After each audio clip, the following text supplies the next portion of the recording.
Sup team, Professor Mike, Coach T back, Gracie Bar Random Leeds, the UK, here again for some very, very basic technique, getting you through lockdown, making your jiu-jitsu as good as it can possibly be whilst you're at home on your own, not with your training partners. So today, we're going to look at how to sprawl correctly. Okay, this is really important. When we get back to contact training, particularly stand-up training, we want to be able to remove our hips, remove our legs from the field of play to disallow our opponent to get those leg grabs and take us down. Okay, we're going to look at a couple of things. We're going to look at, first and foremost, a downward block. So that's just removing our lead leg, replacing it with our arm.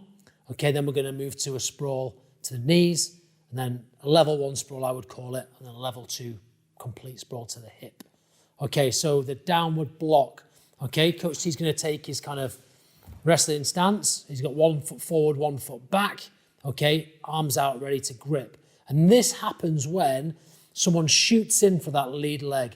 Okay, so someone shoots in for the lead leg. Coach T removes the leg and replaces it with the hand. Okay, the drill to practice here is to practice touching the mat where your foot was with your hand. Okay, relies quite a bit of hamstring stability, so you may fall in balance, that's totally fine. But this is something you can practice a couple of sides. You could shuffle to the side and practice this. You can come back the other side and practice this, moving around, and just get that leg out of the way and touch the mat. Okay, by replacing the foot with the hand, what we're doing is we're bracing with our arm in front of our opponent's shoulder. Okay, denying his ability or her ability to continue to drive. Okay, and putting us in a good position should they do that, that we can then fully sprawl and stay in the top position. Okay, so that's the downward block. Okay, the next level will be to look at a sprawl. Okay, and this, first and foremost, I don't teach this often, but I know it's a legit technique. This is sprawling to the knees first. Okay, so let's say we're out in a match and someone's fainting a lot and we feel a shot's coming, we can just simply sprawl to the knees. Okay, should our opponent continue to drive at that point, we have the ability to flatten our body out into a full sprawl. Okay, the benefit of sprawling to the knees is it means we've only covered half the distance and we can very quickly come back up and re-counter on the legs. Okay? Good.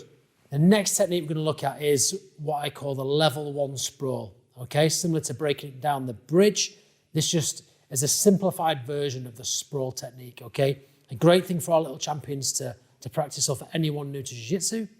Okay, so we're in our wrestler stance, and all we're going to do is drop back onto our toes, keeping our knees off the floor, arching our back in good posture, and pop straight back up. And getting used to going down in one motion and back in one motion. Notice that our hips stay perpendicular to the floor in the level 1 sprawl. Okay? Level 2 sprawl. This is where we drop one hip, so our lead leg's hip, to the mat. Okay, so it looks like this. We turn our hip, the leg that was being attacked, that hip drops to the mat because that's the danger. Okay? We take all the space underneath away, denying our opponent the ability to be able to capture that leg, and we can jump straight up.